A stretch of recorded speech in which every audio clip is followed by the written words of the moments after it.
അന്താരാഷ്ട്ര വിമാന യാത്രാ നിരക്ക് കുറയ്ക്കാൻ ഒരുങ്ങി എയർ ഇന്ത്യ. ഇന്ധനവിലയിലെ കുറവിന്റെ ആനുകൂല്യം യാത്രക്കാർക്ക് നൽകാനാണ് തീരുമാനം. വിഷ്ണു പ്രസാദ് ചേരുന്നുണ്ട്. Vishnu, good morning. ഏതായാലും അതൊരു നല്ല തീരുമാനമാണ്. ഇന്ധനവില കുറയുമ്പോൾ സേവനങ്ങളുടെയും മറ്റും വില കുറയുന്നില്ല എന്നാണ് നമ്മൾ സാധാരണ പറയാറുള്ളത്. വില വർധനവ് മാത്രമേ ജനങ്ങളെ ബാധിക്കുന്നുള്ളൂ എന്ന്. പക്ഷേ ഇതിൽ ഒരു നല്ല തീരുമാനമാണ് എടുത്തിരിക്കുന്നതെന്ന് നമുക്ക് പറയാം, അല്ലേ?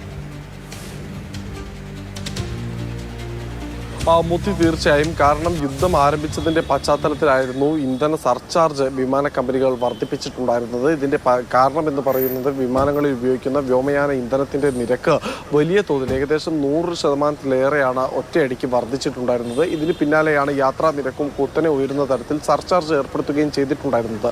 ഇപ്പോൾ അന്താരാഷ്ട്ര വിപണിയിൽ ക്രൂഡ് ഓയിലിന്റെ വില ഈ യുദ്ധം ആരംഭിച്ചതിന് ശേഷമുള്ള ഏറ്റവും കുറഞ്ഞ നിരക്കിലേക്ക് എത്തി. അതായത് ഒരു ബാരൽ ക്രൂഡ് ഓയിലിന് ഇന്നത്തെ നിരക്ക് എന്ന് പറയുന്നത് $66. ഈ ഒരു സാഹചര്യത്തിലാണ് ഇപ്പോൾ എന്തായാലും സർചാർജ് കുറയ്ക്കുന്നതിന് വേണ്ടിയുള്ള തീരുമാനത്തിലേക്ക് എന്തായാലും കേന്ദ്ര വ്യോമയാന കമ്പനികൾ എത്തിയിട്ടുള്ളത്. ഇത് പ്രകാരം ഈ യൂറോപ്പിലേക്കുള്ള സർചാർജ് നേരത്തെ $205 ആയിരുന്നു എന്നത് ഇപ്പോൾ വെട്ടിക്കുറച്ച് $200 എത്തിച്ചിരിക്കുന്നു. അത് $125 എത്തിച്ചിരിക്കുന്നു. അതേസമയം നോർത്ത് അമേരിക്കയിലേക്ക് ഉണ്ടായിരുന്ന നേരത്തെ സർചാർജ് $280 എന്നുള്ളത് $200 കുറച്ചിരിക്കുന്നു. അതായത് യാത്രക്കാർക്ക് ഏകദേശം പകുതിയോളം തുകയാണ് ഇന്ത്യൻ രൂപയിലേക്ക് മാറ്റുമ്പോൾ അതിൽ കുറവ് വരുന്നത്. നേരത്തെ 26,664 രൂപയാണ് ഏർപ്പെടുത്തിയതെങ്കിൽ ഇപ്പോൾ അത് 10,045 രൂപയായി തന്നെ കുറയുന്ന ഒരു സാഹചര്യമുണ്ട്. എന്തായാലും ഈ വിഷയത്തിൽ ഇതുവരെ എയർ ഇന്ത്യ മാത്രമേ ഇത്തരത്തിലൊരു പ്രതികരണം നടത്തിയിട്ടുള്ളൂ. ഇൻഡിഗോയുടെ ഭാഗത്ത് നിന്ന് അത്തരത്തിലൊരു പ്രതികരണം ഉണ്ടായിട്ടില്ല. ജെറ്റ് എയർവേസും പറയുന്നത് തങ്ങൾ ഈ സർചാർജ്